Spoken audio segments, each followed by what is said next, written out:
Отбасым, жұмағым, барым, бағым. Немерелерімнің болашағы жарқын, кемелді болсын. Елімізге тиер пайдасы көп болсын. Ақылды, мейірімді, білімді азаматшалардың қатарынан болсын. Алла тағалам бармақтай бақ берсін. Әрбір отбасының мүшесіне Раббым бармақтай бақ берсін. Еңбегімнің, қызметімнің, саналы, салиқалы ғұмырымның арқасында жан тыныштығын таптым.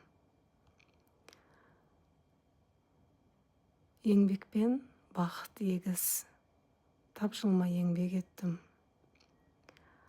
Ол кездегі бар мақсатым отбасымды аяқтан тік тұрғызу. Балаларыма жақсы, ұлыма, қызыма жақсы тәрбие беріп, жақсы жоғарғы білім беріп, олардың әдемі отбасы болғанын қаладым. Алланың арқасында қанаттыға қақтырмадым, тұмсықтыға шоқтырмадым. 24-те 7 Алладан тіледім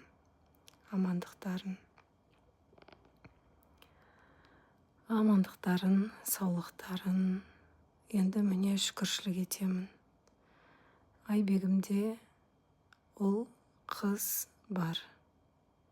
Альмирашымда 3 немере қыз бар.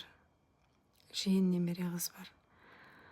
Алла тағалам отбасымның әрбір мүшесі өз алдына саналы, салиқалы ғұмыр кешіп, өз шаңырақтарын шайқалтпай ұстап отыруын нәсіп ете көр.